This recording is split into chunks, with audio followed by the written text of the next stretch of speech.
caught in the crossfire. Obamacare is just blowing up, and even the White House, our president, announced 25 or 26%. That number is so wrong. That is such a phony number. You're talking about 60, 70, 80% in increases.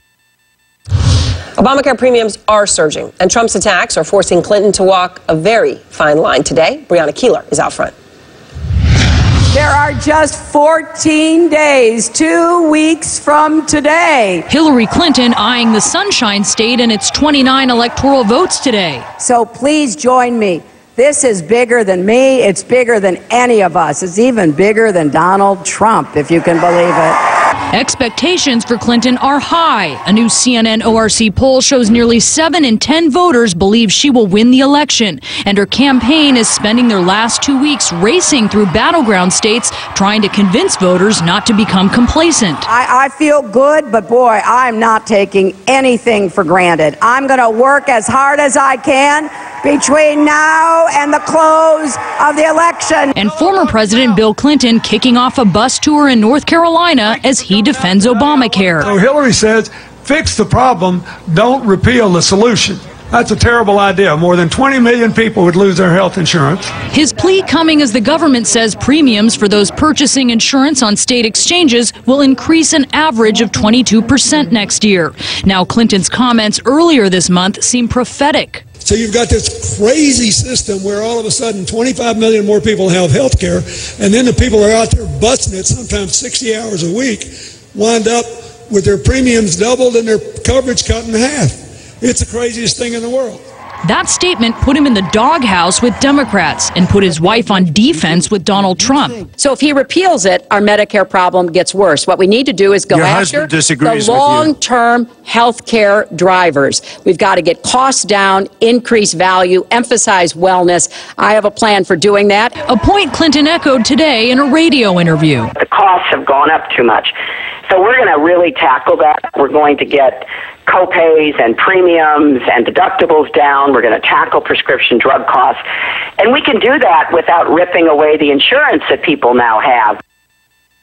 Clinton is in the middle of a 2-day swing through Florida. Today, she had a big emphasis on Patrick Murphy, the Democrat who is challenging Republican incumbent Senator Marco Rubio. Polls show, Aaron, that she is up in Florida. And by the Clinton campaign math, if she beats Donald Trump there, she likely has shut him out of the entire election. That's part of the reason for the emphasis. All right, Brianna, thank you. And my panel's back with me. I mean, Maggie, you hear Bill Clinton calling it the craziest thing in the world. Look, the stakes are high for Hillary Clinton on this. She doesn't want to be too close to Obamacare. And yet, she has embraced it, and she must embrace it if she's going to say she is the person to carry on the president's legacy. Right. She has to embrace him. And so rejecting on any level his signature piece of legislation during his tenure as president is very difficult and I think would have infuriated the White House at various points. I think that what you saw Bill Clinton say, weeks back was obviously a little bit of a out there statement that I suspect her campaign did not love. But that is basically where she has to sort of creep toward. And what you saw him say earlier about, you don't take away the whole thing, I think is where you're going to see this going, especially in the final days. Trump is overstating, as I understand it, the degree to which the premiums are going up, but they certainly are going up, and there is a sticker shock issue. But I don't know at this point, because of the noise from the WikiLeaks disclosures, because of the noise from Trump's own inability to stop talking about people who have accused him of sexual assault, although I think he was more disciplined about it today, but he has kept reviving it as an issue. I don't know that this is breaking through as much as it would otherwise, and it is definitely a legitimate voter issue. And Keith, it is. Look, it's an issue that affects many more Americans than the 20 million Americans who got health care. It affects a lot of working Americans who've seen their premiums go up in order to subsidize this. And the problem for her is that she cannot distance herself from it. She cannot. To do so would be a lie. Here she is. I am a staunch supporter of President Obama's principal accomplishment, namely the Affordable Care Act. It is one of the great accomplishments, not only of this president, but of the Democratic Party going back to Harry Truman. Before there was what's called Obamacare, there's what was called Hillary Care. I mean, how can she play this, Keith? I mean, because premiums, as Maggie points out, it is mid-20s on average, but there are some states where they are more than doubling. I think Maggie is right, though, about one important issue. And as a political point of view, this issue is dead. I mean, it's been litigated and relitigated. We've had 3 elections since the Affordable Care Act was passed. At this point, 2 weeks before the election, it will have virtually no impact on the outcome, because anybody who hates Obamacare was never going to vote for Hillary Clinton in the first place. The people who actually like Obamacare or want something more out of Obamacare will expect Hillary Clinton to fix it. And the issue with Obamacare, quite frankly, is that it gets attacked from both the left and the right. The people on the right think it's socialized medicine. The people on the left think it's not enough socialized medicine. So it's never going to appeal to everybody. And Hillary Clinton's got to come into office. She's got to offer a fix to make it better. Dead campaign issue? No, absolutely not. On the front page of the Harrisburg Patriot News the other day, where I live in the capital city, Pennsylvania, they made the point here that insurance rates were going to go up by 33%, and they went through it good. Now, this is a paper, mind you, that endorsed Hillary Clinton. Yep. And they went through this chapter and verse. I'll just give you one sample. A 21-year-old non-smoker who was paying $193 a month in 2016 is now going to pay $345. I mean, this, and then it gets worse, as you go up the scale. This is going to be a big issue in states like Pennsylvania, Florida. Swing states, you think this swing will states, matter? absolutely. Well, the question is whether Trump can drive it and how late it is. And Trump has, if this had happened months ago, to drive right, and had been a very surgical message tied, if not just solely on Obamacare, but to the economy in general, and about a broader message of change, of course, then it might have had some resonance. I just don't know how much it's going to be. No, I was just saying, Mark, you know, he tried. He talked about it last night. He talked about it today. And yet, this should be a layup issue for him, right? I mean, premiums are surging, and that's bad. I mean, nobody's happy about that, except for maybe some insurance companies. But he rails about it today. He's at his Doral Hotel in Miami, and he's talking about the issue. And then he seemed to be confused. He said his own employees are on Obamacare, which, of course, would be a violation of the law. Let me just play for you what he said.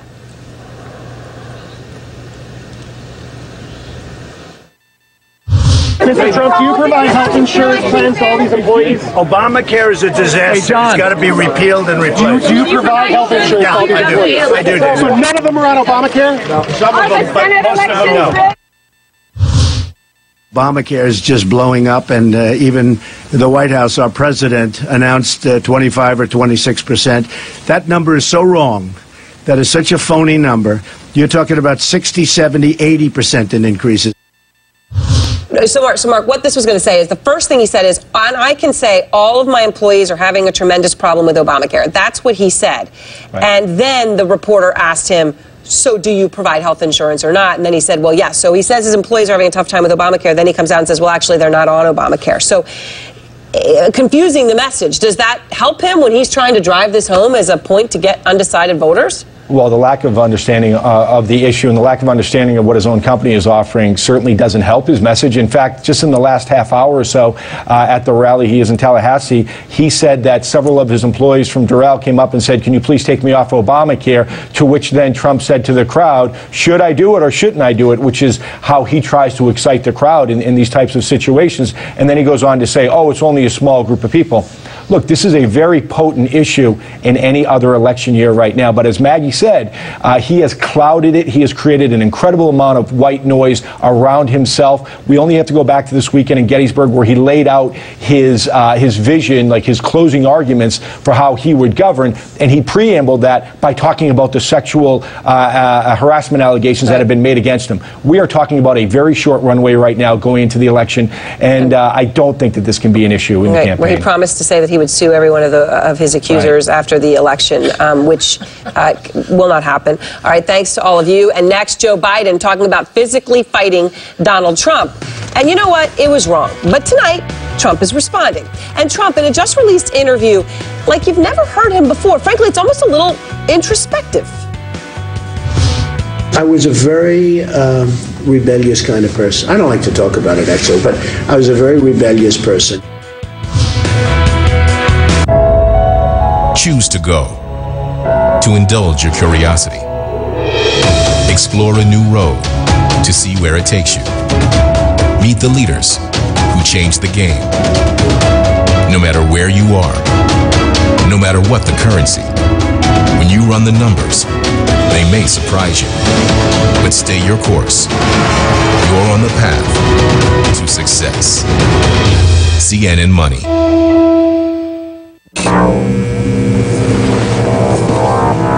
What's it like to make a living off lust? Are you willing to fight against the odds? Can cops still fight crime while under the lens? This is Life. This is Life with Lisa Lang. New episodes, Sundays at 10 on CNN.